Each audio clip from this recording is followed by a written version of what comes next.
Hello, good afternoon. Well, I've tweaked a little bit the headline. I mean, I think it was impossible after what happened in the US not to change a little bit all our plans now. And my feeling is that many of us, mostly the ones that were coming from the US, we are having the same kind of speech. So I'm sure I'm going to repeat some things. No? And I call this the Facebook dilemma. And I'm calling it because of how Facebook has challenged journalism in the last months. And I think the problem is not Facebook in itself. In one way or another one, journalists, we have been struggling for the last decade, probably since 2006, April, when advertisement revenue started dropping on print newspapers, and now it comes to TV that is suffering exactly the same technology disruption. And on top of that, we have now a huge player that is changing how we see everything, that it was born like a platform, and that some of us, we consider a media, probably the biggest media in the space, though they don't want to call themselves a media. I'm going to give a little bit of context because I'm sure many of you don't know what is Univision. Univision in some way represents that diverse and multicultural America that got a big loss the last 8th of November. So Univision addresses Latinos in the US mostly. That's nearly 60 million people. Is the biggest Hispanic television with a big online presence also. It recently bought Gawker, and Gawker with its 6 brands, Gizmodo, Jezebel, and brands that addresses urban, young white people that they didn't vote also the same way as Latinos. They didn't vote for Trump mostly. Univision also has Fusion, that it's focused on millennials that didn't vote for Trump. It also has The Root that talks to African Americans that didn't vote for Trump. And it also has The Onion, that is that brand of satire that, I mean, sure they have people that vote for Trump. So the Facebook dilemma is not only an editorial issue. So it's much about a business dilemma for the legacy media. So if we look at this graphic, this is showing the video growth of Univision in the last months. Is approximately that trend. And that question, good news or bad news, that if we look at the graphic, it may seem pretty obvious. What is the answer? When you're talking to the people in our business, this is what will happen. Probably for many of them, the answer is going to be bad news. Why is that? If we look at the upper trend, that's all the growth that we're getting on the different platforms, mostly on Facebook. And the down graphic, that's the growth of video on our O&O, on our own platforms. And that's where you make the money. Most of the money that is done, and the big chunk comes from video. So maybe I have the feeling as an editor that things are going really well, that we are growing our audience.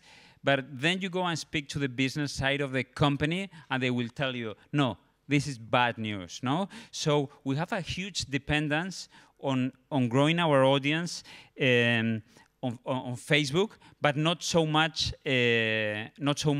on the business side. No. So how do we balance that in a company like ours? That's a key point. While at the same time, many native media companies like BuzzFeed or like others, they are putting all their efforts on platforms like Facebook, building a business on those platforms and growing that audience. But we still have the business on the other side, we cannot do that strategy.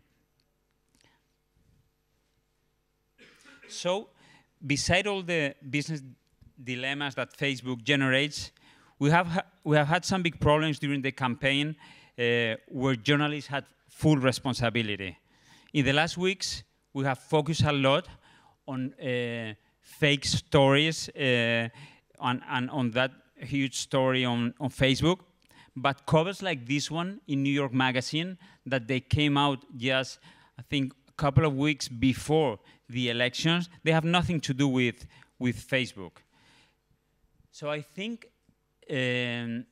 mostly in the last part of the campaign, too much time has been spent on predictions instead of using that data to tell stories. And I think we're fine with predictions, but the problem is that in some cases, predictions have replaced a lot of journalism.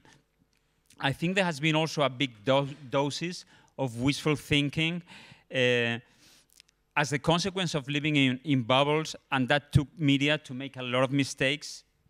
And another problem that is very much related with the business and with the broken business model in the US is that many of the media, most of the media industry is in the coasts.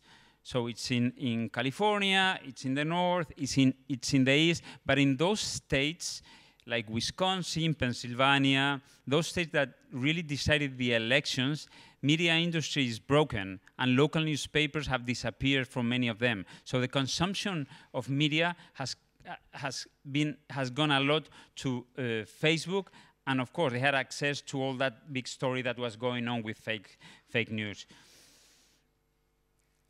I think that the good story with what has happened is that media is re-examining itself. So we've read a lot of stories in the last couple of weeks about what we did wrong. I think in some ways we have overreacted and exaggerated a little bit. I think there was a lot of good reporting also. But I want to put an example that happened last night, like 10 hours ago, that explains a little bit the good consequences of what has happened. So yesterday night, I think it was like at midnight here, Donald Trump tweeted exactly this. In addition to winning the electoral college in a landslide, I won the popular vote if you deduct the millions of people who voted illegally. So he tweeted that. And immediately afterwards, media companies like CBS, they tweeted and they posted this headline: Trump says millions voted illegally for Hillary Clinton. I mean, I think to put that as a media company, I mean, we don't need media to do that. He did it already. No? So it was not only CBS. There were a lot of media, even us, Univision, we put a headline like that for 3-4 minutes. I realized very quickly, and I called the newsroom. And I told them, and that debate has been open in many newsrooms. Hey, I mean, if we're going to do this, it's better we dedicate to another thing. We cannot tweet it, or we cannot post, or we cannot do a headline, or we cannot write a story telling what Donald Trump claims. So we very quickly changed the headline, and we put the next president of the U.S. uses false accusations to justify the loss of popular vote. So my feeling is there is an impact, a positive impact in the newsrooms with all this. The New York Times, minutes afterward, they sent a push to our mobiles that said, Donald Trump, citing no evidence, claimed millions of people voted illegally. And that's the kind of headline that the New York Times wouldn't have done a year ago. No, I think there was a tipping point in the campaign, late, because it was at mid-September. But I think it serves a lot the future of journalism when the New York Times called for the first time Donald Trump a liar. And that became like a huge deal because it was because of the Obama birthgate, and they decided to put on the front page, Trump is a liar. No? And And those are the effects that I hope they will last of this failure in some ways of journalism during the campaign. No? So in this post-truth era, journalists were taking position.